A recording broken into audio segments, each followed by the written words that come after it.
World top rankings ఉన్న యూనివర్సిటీస్లో ఎలాంటి IELTS రాయకుండా ఫ్రీ ఎడ్యుకేషన్ అండ్ స్కాలర్షిప్ అందుకోవాలంటే కాంటాక్ట్ విదేశ్ కన్సల్ట్స్. నమస్తే, వెల్కమ్ టు ఐ డ్రీమ్. నేను మీ మాధురి. తన గురించి చెప్పే కంటే మనం ఠాగూర్ సినిమాలో నేను సైతం పాటని ఒక్కసారి గుర్తు తెచ్చుకుంటే ఆ పాట స్టార్టింగ్లో మనకు ఒక పర్సన్ కనిపిస్తారు. ఆ పర్సన్ తర్వాత ఇంకా కొన్ని మూవీస్లో కనిపించినప్పటికీ ఆ మూవీతో మాత్రం చాలా ఫేమస్ అయ్యారు. గోవర్ధన్ రెడ్డి గారు అలియాస్ శ్రీవర్ధన్ గారు. ఆయన అడిగి అసలు ఆయన మూవీ జర్నీ ఎలా స్టార్ట్ అయింది, ఎక్కడి నుంచి స్టార్ట్ అయింది. యాక్చువల్లీ తను ఒక హెడ్ మాస్టర్ అయినప్పటికీ కూడాను ఇటు మూవీస్లోకి వచ్చారు. సో మూవీస్లో తన ఎలా వచ్చారు ఏంటి అనేది తన లైఫ్ హిస్టరీ అంతా ఒకసారి అడిగి తెలుసుకునే ప్రయత్నం చేద్దాం. Hello sir. నమస్తే అమ్మా. సార్, మూవీస్ అవన్నీ పక్కన పెడదాం కాసేపు. అసలు శ్రీవర్ధన్ రెడ్డి గారు అంటే అసలు మిమ్మల్ని ఎలా పిలాలి? గోవర్ధన్ రెడ్డి గారు అని పిలాలా, శ్రీవర్ధన్ రెడ్డి గారు అని పిలవాలా? రియల్ నేమ్ వచ్చేసి గోవర్ధన్ రెడ్డి, రియల్ నేము శ్రీవర్ధన్. ఎందుకు మార్చుకున్నారు అలా? యాక్చువల్గా దానికి నో రీజన్. శ్రీ అనేది ఎస్ తోటి స్టార్ట్ అవుతుంది కాబట్టి ఇట్ ఇండికేట్ సక్సెస్ అని చెప్పేసి ఒక ఫ్రెండ్ సజెస్ట్ చేస్తే అట్లా మార్చాను. ఓకే సార్, ఇప్పుడు మనం ఒకసారి వెనక్కి వెళ్ళి ఒక్కసారి ఫ్యామిలీ హిస్టరీ వరకు వెళ్ళి ఒకసారి ఫ్యామిలీని టచ్ చేద్దాం. మీ ఫాదర్ ఏం చేస్తూ ఉండేవాళ్ళు? మా ఫాదర్ నేమ్ కట్కూరు భద్రారెడ్డి, మా అమ్మగారు నారాయణమ్మ. మాది ఉమ్మడి నల్గొండ జిల్లా సూర్యాపేట తాలూకాలో దాచారం అనే గ్రామం. మా ఫాదర్ అండ్ మదర్ అగ్రికల్చరే. చిన్నప్పటి నుంచి నాకు కూడా అగ్రికల్చర్ అంటే చాలా ఇష్టం. నేను కూడా వెళ్ళేవాళ్ళం హాలిడేస్లో. అగ్రికల్చర్ కూడా చేశారు, వ్యవసాయం కూడా చేశారు. స్టిల్ కూడా చేస్తున్నారు. ఇప్పటికీ ఊరికి వెళ్తే కంపల్సరీ ఓకే తోటలు అది ఇది వర్క్ చేస్తూనే ఉంటాం, చేసుకుంటూనే ఉంటాం. సో ఒక సాధారణ రైతు కుటుంబం నుంచి ఎప్పుడు అంటే కాదు, దాదాపు 3 decades ముందే ఒక సాధారణ రైతు కుటుంబం నుంచి మీరు ఒక ఎంఎడ్ వరకు ఎదిగారు. ఆ క్రమం ఏంటి సార్? అసలు ఎలా ఎంఎడ్ వరకు ఎలా వెళ్ళారు? యాక్చువల్గా మా విలేజ్లో 2nd క్లాస్ వరకే ఉండేదండి. 3rd క్లాస్ నుంచి ఒక 5 kilometers మా mandal head quarter Atmakur S అని చెప్పేసి అక్కడికి నడుచుకుంటూ వెళ్ళి రావాలి. ఓకే. సో అట్లా 3rd క్లాస్ నుంచే ఎండనక వాననక అసలు రెగ్యులర్గా వెళ్ళేసేసి అక్కడ 10th క్లాస్ వరకు అక్కడ చదువుకున్నాను.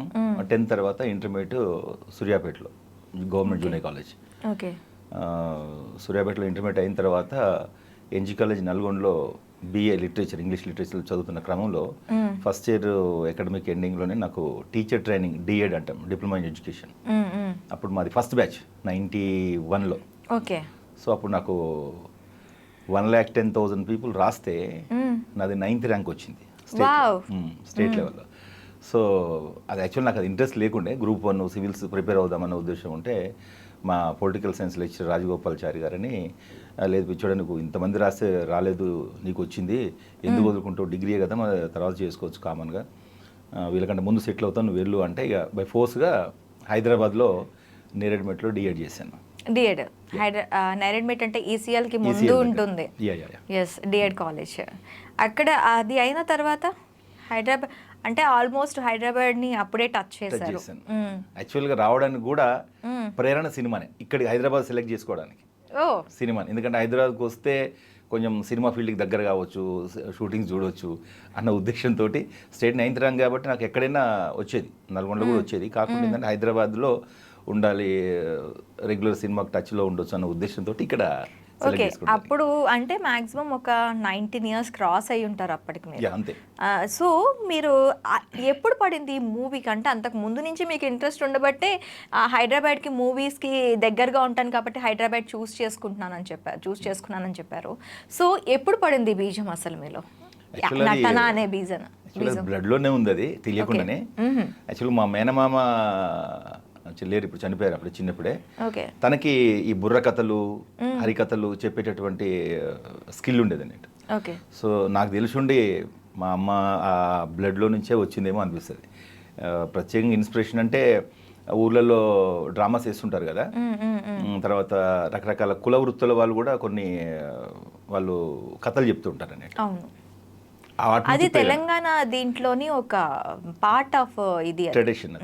ప్రతి ఒక్క కులానికి ఒక్కొక్క స్టోరీలు ఉంటాయి వాళ్ళ కుల చరిత్ర గురించి. వాళ్ళు మనకి అవే బతుకమ్మ పాటలు తర్వాత ఇవన్నీ వాటి తర్వాత ఇవన్నీ వచ్చాయి. సో అట్లా వాళ్ళ నుంచి నేను ఇన్స్పిరేషన్ తీసుకున్నాను నేను.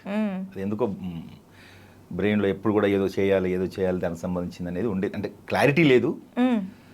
ఇక్కడికి వచ్చిన తర్వాత, హైదరాబాద్ వచ్చిన తర్వాత మామూలుగా రెగ్యులర్గా సాటర్డే సండే మాకు హాలిడేస్ ఉండేవి. ఇక పాస్ ఫ్రీయే కాబట్టి హైదరాబాద్ మన జూబ్లీ హిల్స్ రోడ్లన్నీ కూడా అప్పుడప్పుడే హైదరాబాద్కి వస్తుంది ఫిల్మ్ ఇండస్ట్రీ. ఫిల్మ్ నగర్లో అక్కడక్కడ ఏ ఇయర్ సార్ అది? 91, 92 ఆ టైంలో. సో అట్లా రెగ్యులర్గా చూడడము అట్లా చేస్తుండేవాళ్ళం. ఆ తర్వాత ఎక్కడైనా ఆఫీసెస్ కనిపిస్తే వెళ్ళడము, ఇది ఏం ఆఫీస్ అని ఎంక్వైరీ చేయడం అనేది ఎందుకు వచ్చిందాం నాకు అది ఉండేది అన్నట్టు. ఆ విధంగా ఒకసారి నాంపల్లి తెలుగు యూనివర్సిటీకి వచ్చి అక్కడ దిగి ఇది యూనివర్సిటీ ఉందని లోపలికి వెళ్ళాను. అప్పుడే వాళ్ళు అప్లికేషన్స్ ఇస్తున్నారు, ప్రాస్పెక్టస్. ఏ అప్లికేషన్స్ అంటే ఇట్లా కోర్సులు ఉన్నాయి, డిగ్రీ కోర్సులు, దానికోసం అంటే ఒక 5 రూపీస్ పే చేసి తీసుకున్నాను. అందులో నటనా కళ అని ఉంది. అరే ఇదేదో మనకు పనికొచ్చేలాగా ఉంది అని చెప్పేసి అప్లై చేసేసా. చేసిన తర్వాత ఒక 1.5 మంత్ తర్వాత ఇంటిమేషన్ వచ్చింది. వచ్చి ఇంటర్వ్యూ అటెండ్ చేస్తే దాదాపు ఒక 400 మెంబర్స్, యాక్చువల్ ఉన్న సీట్లు 20 దాంట్లో 400 మెంబర్స్ అటెండ్ చేశారు దాన్ని. అప్పటి వరకు ఏం చేయాలో కూడా తెలియదు. ఏదో చిన్నప్పుడు చేసినటువంటి చిన్న చిన్న స్కిట్స్ ఏవైతే ఉన్నాయో అవి ఒకసారి మెమరీ చేసుకొని అంటే ఓకే అది ఆ పక్కన పెడతాం. కొంచెం చిన్నప్పుడు ఎలాంటి స్కిట్స్ చేసేవాళ్ళు? చిన్నప్పుడు మాకు లింగారెడ్డి సార్ అని ఉండేవాడు. తను ఏంటంటే క్లాస్లో తెలుగులో ఉన్నటువంటి పాటల్లో నుంచే కొన్ని స్కిట్స్ ఉంటాయి, అంటే ఒక కాన్వర్జేషన్ స్కిట్స్ ఉంటాయి కదా తెలుగు ఇంగ్లీష్లో. వాటిని ఒక 2-3 యాక్టివ్ ఉన్న వాళ్ళతోటి చేయించేవాడు అన్నట్టు. అట్లా ఇటు లెసను ఒక డ్రామా లాగా చేయించేవాడు. అట్లా ఇంట్రెస్ట్ పెరగడం, దాంతోపాటు మనకి ఎక్కువగా మెమరబుల్గా ఉండిపోతాయి. ఆ పాఠం మర్చిపోము.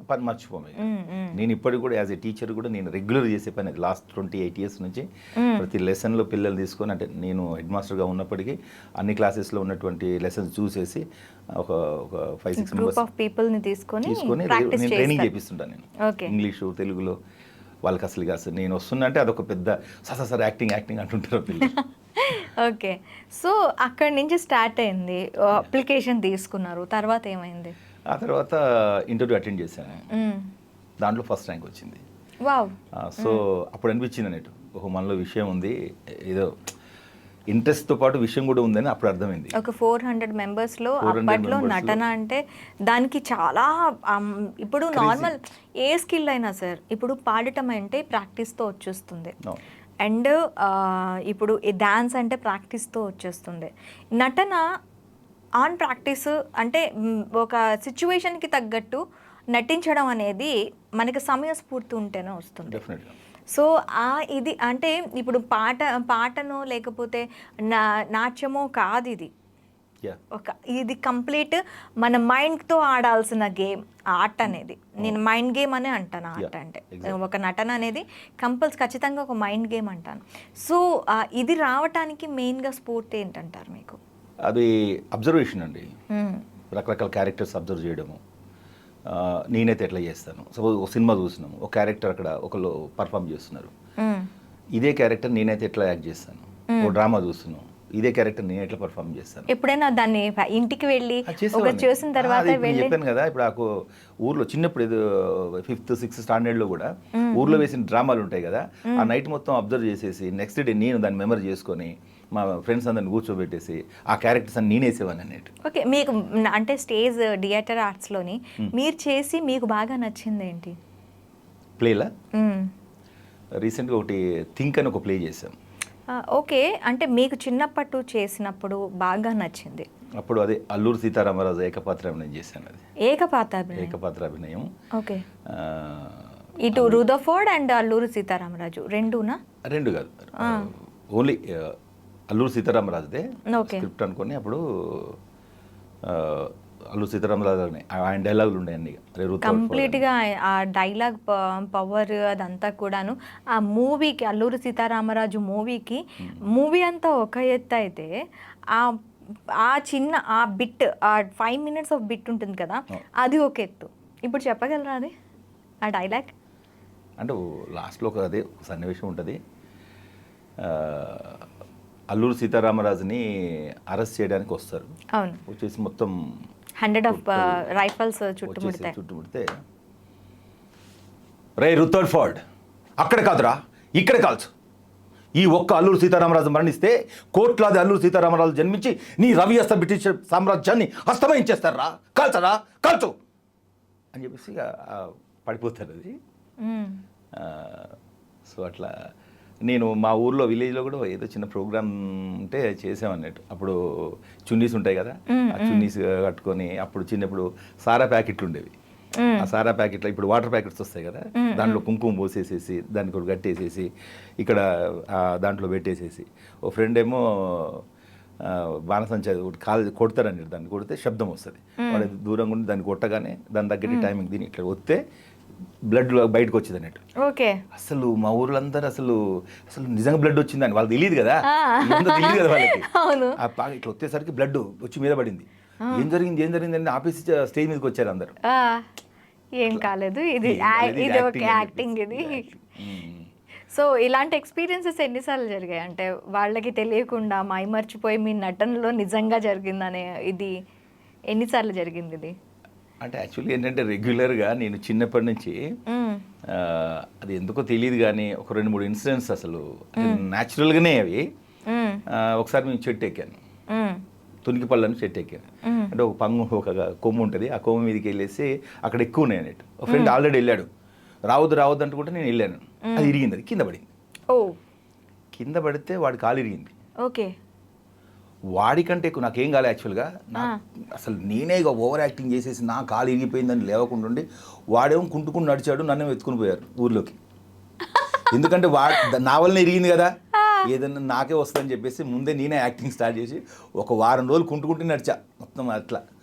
అంటే అప్పుడే యాక్టింగ్ స్టార్ట్ చేసామండి. ఓకే, అంటే చిన్నప్పటి నుంచే నటనలో ప్రావీణ్యం లేకపోయినా నటించేసి అవతల వాళ్ళని మెప్పించేసేవాళ్ళు అనమాట. ఓకే, న్యాచురల్ స్కిల్ అది.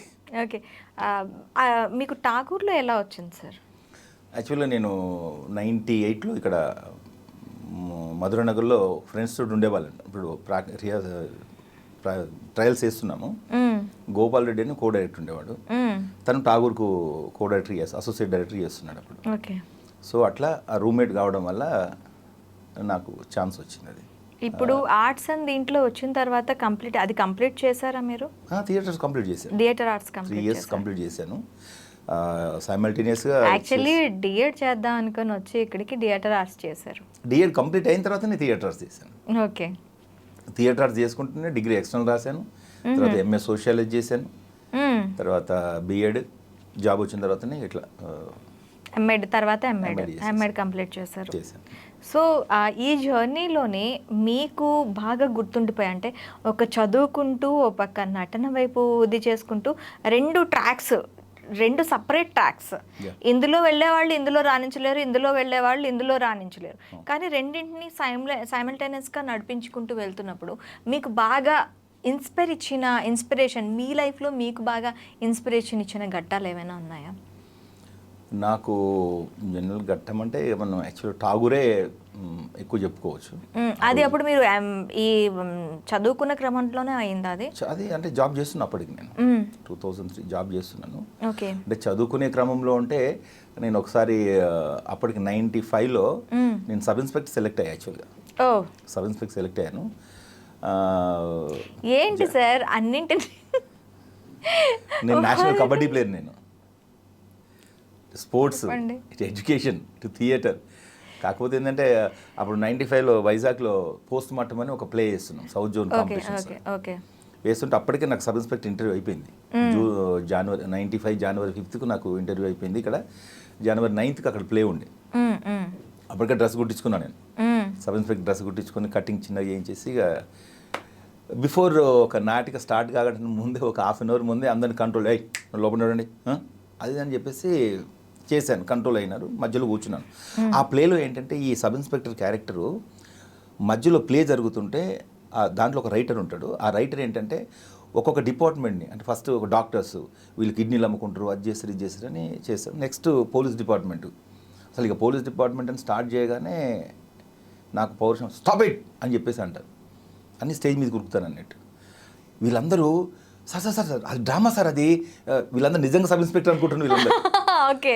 వెళ్ళేసేసి ఆ స్టేజ్ మీదకి వెళ్ళేసి సెట్ చేసేసేసి అక్కడ సీన్ స్టార్ట్ చేస్తాం అన్నట్టు. సో అది ఒక వాళ్ళు అయిపోయిన తర్వాత కిందికి వచ్చి అందరు ఫిదా అన్నట్టు అసలు ఇక ఓకే. చాలామంది ఫ్యాన్స్. అంటే కంప్లీట్గా ఒక అరా అక్కడే క్రియేట్ చేసేసారు మీరు. సో ఇదైన తర్వాత మీరు ఠాగూర్లో వచ్చిందని చెప్పారు. ఠాగూర్కి ఎలా వచ్చింది ఛాన్స్? అది ఫ్రెండ్ అసోసియేట్గా దాంట్లో ఉన్నాడు, ఛాన్స్ వచ్చింది. వచ్చిన తర్వాత అంతకుముందు ఏంటంటే యాక్చువల్గా ఈ సీన్ కంటే బిఫోరే యాక్చువల్గా ఒక సిఐ సిండే గురించి ఒక హాఫ్ పేజ్ డైలాగ్ ఉంటుంది ఒకటి, చిరంజీవి గారికి ఎక్స్ప్లెయిన్ చేయాలన్నట్టు. సిఐ సిండే ఏమేమి చేశాడు ఏంటనేది అకృత్యాలని చెప్పాలి. మా ఫ్రెండ్ ఏం చేశాడు, ఆ స్క్రిప్ట్ని వేరే అతనికి ఇచ్చాడు. అతను చదువుతూ ఉన్నాడు. నేను వెళ్ళి చూసేసి దాచుకుని చదువుతున్నాను అన్నట్టు, ఈ డైలాగ్ ఇంక ఈయన కాడిపోద్దు అని. వెళ్ళలేదు దాన్ని అట్లాగా చదివేదని చెప్పేసి నేను ఒక 3-4 టైమ్స్ చదివేసి అతను చెప్పా ఇక్కడ పాజ్ ఇవ్వాలి, ఇక్కడికి ఇట్లా ఎమోషన్ ఇట్లా చేయాలని. అయిన తర్వాత ఆ డైలాగ్ నాకు ఓన్ అయింది. నైట్ 12 o'clock షూట్ చార్జ్ చేసిన చిరంజీవి గారు వచ్చేసి వస్తున్నారు, ఇంకా క్యారవాన్లో ఉన్నారు. వినాయక్ గారు డైరెక్టర్ గారు వచ్చేసేసి చెప్పు డైలాగ్ అంటే మనోడు చెప్పలేకపోతున్నాడు, నేను చెప్తాను చెప్పేసి నేను చెప్పేసా. నీకు ఇవ్వలే కదా అంటే నేను ఒకసారి చూశాను సార్ ఆల్రెడీ నాకు వచ్చింది డైలాగ్ అని చెప్పేసి అన్నాగా చెప్పించారు. బాగుంది. నెక్స్ట్ ఒక 2-3 days తర్వాత ఈ సీన్ వచ్చింది. డైరెక్టర్ గారు అది గుర్తు పెట్టుకొని రండి తను గోవర్ధన్కి ఇవ్వండి క్యారెక్టర్ అని చెప్పేసి ఇచ్చాడు అన్నట్టు. సో ఆ రోజు నైట్ 12 o'clock నుంచి 3 o'clock వరకు చిరంజీవి గారికి మా ఇద్దరి మధ్యన షూట్ అన్నట్టు. 3 hours షూట్. 3 hours shoot. అసలు it was memorable in my life. ఇక అంతకంటే ఎక్కువ అది వండర్ఫుల్.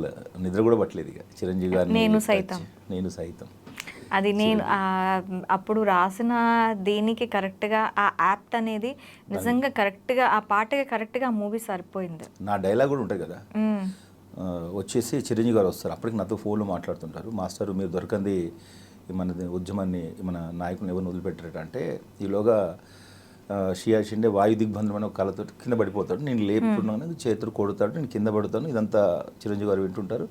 వస్తాడు, వచ్చి రాగానే నేను చావు బతుకు మధ్యలో ఉంటా. వచ్చేసి ఏమైంది రఘు అనగానే అది సీన్ రివీల్ అవుతుంది. హాస్పిటల్ పోదాం పద అంటే వద్దు మాస్టర్ నేను బ్రతకను, మన ఉద్యమాన్ని బ్రతికిందంటే నేను సైతం ప్రపంచాగ్నికి సమిధనొక్కటి అనుకుంటూ పడిపోతానట. సార్ అది మీరు ఆ సీన్ గుర్తెచ్చుకొని చెప్తున్నారేమో, మీ ఐస్లో టీయర్స్ వస్తున్నాయి. సో అట్లా అప్పుడు అక్కడి నుంచి చిరంజీవి గారు ఇక ఆ సాంగ్ డిడి అనుకుంటూ వెళ్ళిపోతుంది. అది దానికి నేషనల్ అవార్డు వచ్చింది. అవును. సో ఆ తర్వాత లైఫ్ టర్న్ అవుతుంది అనుకున్నాను యాక్చువల్గా. ఎందుకు బ్రేక్ తీసుకున్నారు ఆఫ్టర్ దెన్? తీసుకున్నారా ఇచ్చారా? కాదులే కానీ ఇక అవకాశాలు రాలే అప్పుడు. జనరల్గా ఏంటంటే ఆ స్టేజ్లో 35 అట్లా ఆ ఇయర్స్ వాళ్ళకే ఎక్కువ ఛాన్సెస్, మెయిన్ విలన్ కానీ లేకపోతే క్యారెక్టర్ ఆర్టిస్ట్ కానీ ఒక హీరో ఫ్రెండ్స్కి కానీ ఆ ఏజ్ వాళ్ళు చిరంజీవి గారు కానీ బాలకృష్ణ గారు కానీ వెంకటేష్ నాగార్జున వీళ్ళందరూ ఏజ్ 10 years 15 years గ్యాప్ ఉంటుంది కదమ్మా. ఆ ఏజ్ వాళ్ళకి ఎక్కువ అవకాశాలు ఉండేవి.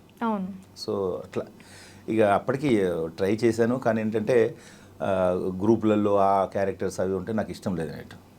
ఏదైనా ఒక్క సీన్ అయినా పర్వాలేదు, ఒక మంచి సీన్ ఉంటే నేను చేస్తానని అట్లా కొంచెం చేసేసి నాకు ఇంట్రెస్ట్ ఉన్న థియేటర్ ఆర్ట్స్లో విగ్రస్గా చేసాం. అప్పటి నుంచి 2000 ఆల్మోస్ట్ 6-7 నుంచి స్టిల్ నౌ థియేటర్ ఆర్ట్స్లోనే చేస్తున్నారు. రెగ్యులర్గా టీవీలో కూడా చేశారు కదా. టీవీలో చేశాను. ఏ సీరియల్స్?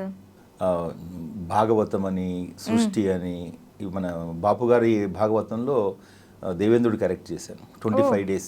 అదొక అద్భుతమైనటువంటి ఎక్స్పీరియన్స్. బాపు గారితో ఆయన దర్శకత్వం చేయడం అంటే అది చాలా నార్మల్ విషయం కాదు. సో 25 episodes చేశాను నేను దేవేంద్రుడి క్యారెక్టర్. ఆ తర్వాత రాఘవేంద్రరావు గారిది సృష్టి అని వచ్చింది, అది చేశాను ఒక 25 episodes 30 episodes. సోషల్ కూడా చాలా చేశాను.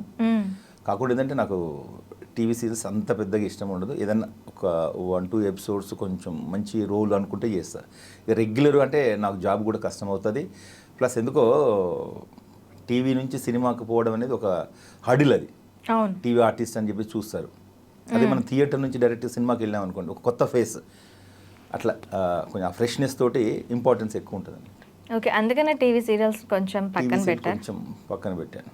ఓకే, ఇప్పుడు హార్డల్ అన్నారు, ఇటు జాబ్ అటు మూవీస్, ఇప్పుడు కూడాను 2 పడవల మీదే ప్రయాణం, ఎలా అనిపిస్తూ ఉంటుంది? అట్లా ఏం లేదండి, నాకు ఇక్కడ ఫిజిబిలిటీ బాగుంటుంది. ఇక్కడ ఎడ్యుకేషన్ డిపార్ట్మెంట్ కాబట్టి రెగ్యులర్గా ఏంటంటే మనకు అవుట్ ఆఫ్ 365 డేస్లో 220 వర్కింగ్ డేస్ ఉంటాయి. అవును, 220 వర్కింగ్ డేస్లో మాకు ఒక 30 డేస్ లీవ్స్ ఉంటాయి. 22 CLs అని, 5 ఆప్షనల్స్ అని, 3 లోకల్ హాలిడేస్ అని, ఒక 30 ఉంటాయి. అంటే 220లో 30 పోతే 190 days. Almost half of the డేసే మేము వర్క్ చేసేది కదా.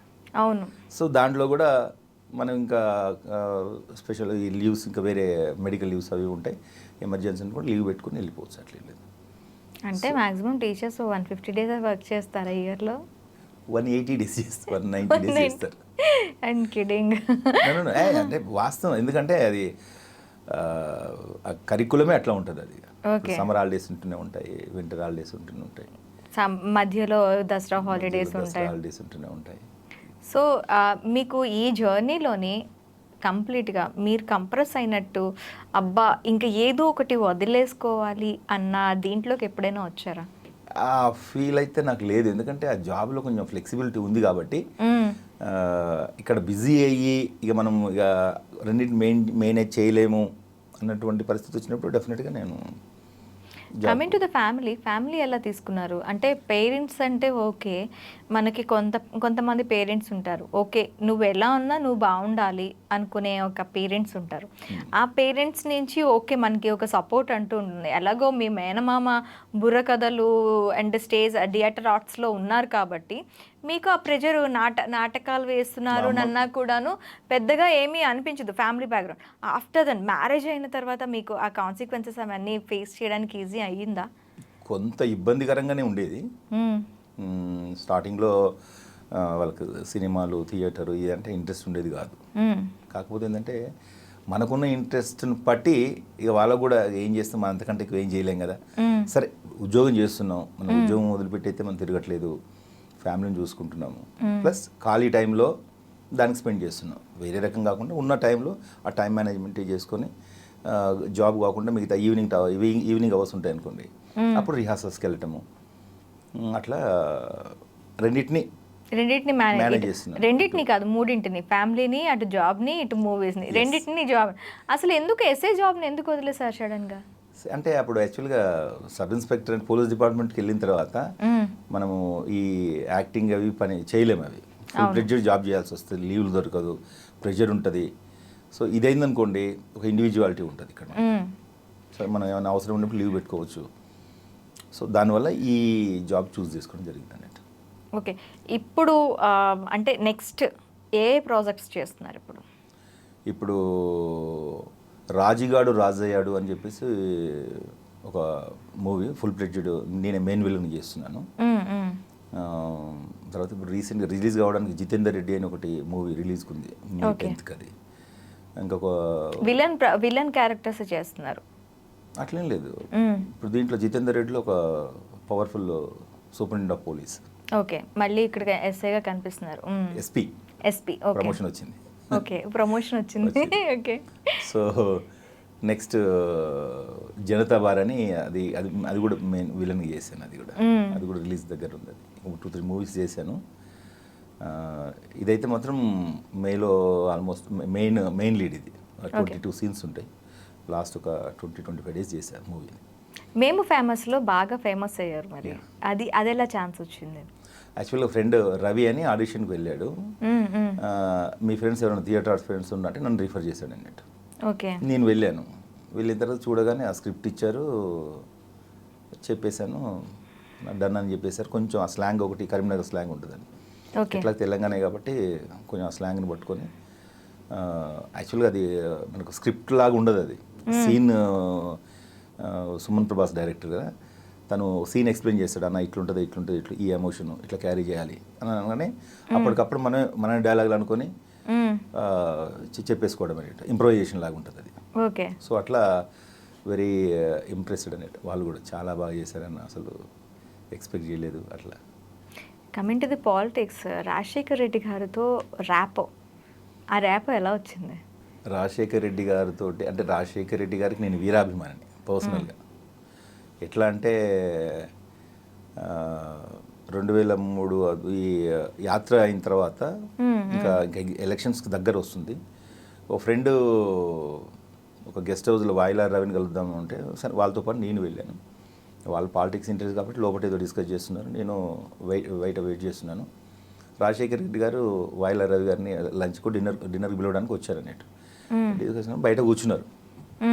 ఇంకా నేను ఇంట్రడ్యూస్ చేసుకొని ఒక హాఫ్ అన్ అవర్ మీరు ఇంతకుముందు ఎలా ఉండేవారు, యాత్ర చేసిన తర్వాత ఎలా మీరు మారారు, వాల్మీకి కనుక దొంగ నుంచి పోయేవాడు ఎట్లా అయ్యాడో అసలు ఆయన గురించి చెప్పుకుంటూ తన్మయత్వం చెందేసేసి, సార్ మీ మీద ప్రజలు చాలా భరోసా పెట్టుకున్నారు అని చెప్పేసి చెప్తూ ఉంటే నవ్వుతూనే ఉన్నాడు. ఓకే అమ్మా అని చెప్పేసి వెళ్ళిపోయాడు. కట్ చేస్తే ఒక సీఎం అయిన తర్వాత ఒక 2 years తర్వాత మా విలేజ్లో ఒక అమ్మాయి కాలు ఇరిగింది. ఓకే. కాలు ఇరిగితే నిమ్స్కి తీసుకొచ్చారు. ఒక 15 days ఏదో సర్జరీ చేశారు, అంత అయిపోయింది. ఒక 1 lakh ఖర్చు అయినది. 50,000 ఆమెకి రేషన్, వైట్ రేషన్ కార్డు ఉంది కాబట్టి 50,000 రూపీస్ పోతాయి, ఇంకా 50,000 కట్టాలి. వాళ్ళు 1,000-2,000 కూడా కట్టలేని స్టేజ్ అన్నట్టు. ఓకే. సో అప్పుడు ఏం చేద్దామంటే సర్పంచ్ శ్రీను మా ఊరు సర్పంచ్ వచ్చేసి ఇట్లా నాకు ఫోన్ చేస్తే సరే అని చెప్పేసి, సాయి గారని డిఎస్పీ ఉండేవారు. మాకు ఖడ్గం సినిమాలో మేము ఇద్దరం కలిసి యాక్ట్ చేసాం. ఓకే. ఖడ్గంలో కూడా చేశారా? ఖడ్గంలో చేశాం. ఆయన డిఎస్పీ మన రాజశేఖర రెడ్డి గారి దగ్గర ఉన్నారు. ఫోన్ చేస్తే నా ఇట్లా ఏంటంటే నేను అపాయింట్మెంట్ ఇప్పిస్తా అంటే మార్నింగ్ వెళ్ళాం. మార్నింగ్ జనరల్గా అందరిని కలుస్తుంటారు కదా, అవును. కలుస్తున్న క్రమంలో అక్కడ నిల్చున్నాము. వచ్చి గుర్తుపెట్టాను నన్ను, ఎబ్రెడీ బాగున్నామని చెప్పేసి వేసేసి. ఇక నేనైతే అసలు ఇక ఎక్స్ప్రెస్ నో వర్డ్స్. ఏమైందంటే ఇట్లా సార్ అని చెప్పేసి చూపించాను. చేసిన తర్వాత విదిన్ 1.5 hourలో మేము వెళ్ళేసరికి డిశ్చార్జ్ సమ్మరీ రెడీ అయిపోయింది. వావ్, అస్సలు ఎక్స్పెక్ట్ చేయలేదు. ఆ తర్వాత మా విలేజ్కి వెళ్ళిన తర్వాత కూడా ప్రతి ఒక్కళ్ళు అసలు ఎంత రియాక్ట్ అయిపోయి మొత్తం ఊరంతా రాజశేఖర రెడ్డి గారికి అభిమానులు అయ్యారు. మా ఫాదర్ మదర్ అయితే ఆయన అంటే చచ్చిపోతున్నాడు, అంత అభిమానం ఇప్పటికీ స్టిల్. అదేంటంటే ఒక దేవుడు అన్నటువంటి ఇమాజినేషన్లో ఉండిపోయారు అందరు. అన్ని పథకాలు, ఉచిత విద్యుత్ కానీ, ఫీజు రీయింబర్స్మెంట్ కానీ, తర్వాత ఆరోగ్య బీమా కానీ, ఇలాంటివి అసలు అప్పటి వరకు కానీ ఎరగని రీతిలో అన్నిటిని ఇంప్లిమెంట్ చేయడం, అందరికీ చేరడం, ప్రతి ఒక్కరు ఇలా చేయొచ్చు అని చూపించారు. ఎగ్జాక్ట్లీ. మనసుంటే మార్గం ఉంటుంది అంటే, మనసుంటే మార్గం ఉంటుంది కాదు, పరిపాలన ఎలా అందించాలి, సంక్షేమం ఎలా చూడాలి, పరిపాలన ఎలా అందించాలి, ప్రజల వరకు వాటిని ఎలా తీసుకెళ్ళాలి, ఇవన్నీ కూడాను ఆయన చూపించినట్టు ఇంకే రాజకీయ నాయకుడు చూపించలేకపోయారు. ఆ పరిపాలన చూపించడం కాదు, అందించడం కూడా ఇంపార్టెంట్. అది కూడా కరెక్ట్గా ఇంప్లిమెంట్ చేసిన వాళ్ళు ఎవరైనా ఉన్నారు అంటే అది రాజశేఖర్ రెడ్డి గారు. అది నేను మాత్రం గంటాపదంగా చెప్తాను. అంటే చిన్న ఇన్సిడెంట్ చెప్తాను నేను. ఒకసారి 10th class ఎగ్జామ్స్లో ఒక 1,500 పిల్లలు ఎగ్జామ్ వాళ్ళకు ఎన్రోల్మెంట్ ఏదో జరగక హాల్ టికెట్స్ రాలేదు. ఇంకొక 2 daysలో ఎగ్జామ్స్ అవుతున్నాయి, వాళ్ళకి హాల్ టికెట్ రాలేదు. పేరెంట్స్ అందరు గగ్గోలు పెడుతున్నారు, ఎట్లా ఏంటి అని. సరే అని రాజశేఖర రెడ్డి గారి దగ్గరికి వెళ్ళాడు. వెళ్ళిన తర్వాత ఎడ్యుకేషన్ సెక్రటరీ పిలిపించాడట. పిలిపించేసేసి వీళ్ళ పరిస్థితి ఏంటంటే, కుదరదు సార్ అన్నాడు. కుదరదు సార్, ఇక 2 days ఎగ్జామ్స్ ఉన్నాయి, అన్నీ అయిపోయినాయి అంటే వీళ్ళకి అవకాశం ఇస్తావా, లేకపోతే నువ్వు జాబ్కి రిజైన్ చేస్తావా, నేను ఆల్టర్నేటివ్ ఏదో చూసుకుంటానని చెప్పాడు. నేను ఇప్పుడు మ్యారేజ్కి వెళ్తున్నా, ఒక 1/2 hourలో వస్తా, ఏదో డిసిషన్ తీసుకొని చెప్పండి. 1/2 hourలో వచ్చేసరికి ఆ ఎడ్యుకేషన్ సెక్రటరీ అందరూ కూర్చొనేసి వచ్చి ఏమైందంటే, సార్ ఒక ఛాన్స్ ఉంది సార్, ఈ ఎగ్జామ్స్ అయ్యేలోగా నెక్స్ట్ ఈ ఎగ్జామ్ లాస్ట్ ఎగ్జామ్ అయిన తర్వాత వీళ్ళకి స్పెషల్ కండక్ట్ చేద్దాం. ఎగ్జామ్ కండక్ట్ చేసేసి వీళ్ళ వాల్యుయేషన్ జరుగుతూనే ఉంటుంది, ఈ వచ్చిన పేపర్ వచ్చినట్టు వాల్యుయేషన్ అవుతాయి, వాళ్ళతో పాటు రిజల్ట్ వస్తుందంటే ఓకే డన్ అని చెప్పేసి వెళ్ళిపోయాడు. అసలు ఇంకో ముఖ్యమంత్రి అయితే అసలు ఎవ్వరు కూడా అంత ర్యాపిడ్, అసలు ముందెందుకు చేయలేదని వీళ్ళని తిడతారు. సరే జరిగిపోయిన దాని గురించి మనం ఏం చేయలేము ఇప్పుడు. అవును, జరిగిపోయిన దాని గురించి నేను చెప్తుంది అదే. ప్రతి ఒక్కరు జరిగిపోయిన దాని గురించి ఆలోచిస్తారు, జరగాల్సిన దాని గురించి ఎవరు ఆలోచించారు. ఆయన ఆలోచించారు. 1500 మంది పిల్లల లైఫ్, ఎందుకంటే వాళ్ళకు 1 సంవత్సరం చాలా వాల్యుబుల్ కదా. I get goose bumps. చూడండి మరి అటువంటి మహానుభావుడు. వాళ్ళు ఇప్పటికీ ఎంతమంది ఫొటోస్ పెట్టుకొని ఆయన్ని ఆరాధిస్తుంటారు. ఓకే, గోవర్ధన్ గారు, నిజంగా నైస్ టు మీటింగ్ యూ అండి. అటు అంటే చాలామంది అనుకుంటూ ఉంటారు రెండింటిని బ్యాలెన్స్ చేసుకోలేమని. ఒకటి వదులుకుంటే అంటే నేను ఇందులోకి వెళ్ళాలి అంటే ఖచ్చితంగా నేను ఎస్ఐ జాబ్ని వదిలేస్తే నేను ఇందులోంచి రాణించగలను, ప్లస్ నాకు ఈ గవర్నమెంట్ జాబ్ దీంట్లో ఉండగలిగితే నాకు ఒక వెసులుబాటు దొరుకుతుంది అంటూ ఒక ఫ్యామిలీకి సెక్యూరిటీని ఇస్తూ అండ్ మీ కళను కూడా సాకారం చేసుకుంటూ ముందుకు వెళ్తున్నారు. ఖచ్చితంగా మీరు ఒక సక్సెస్ఫుల్ యాక్టర్గా మా ముందు నిలవాలని కోరుకుంటున్నాం. Thank you so much. Thank you అమ్మా, నమస్తే.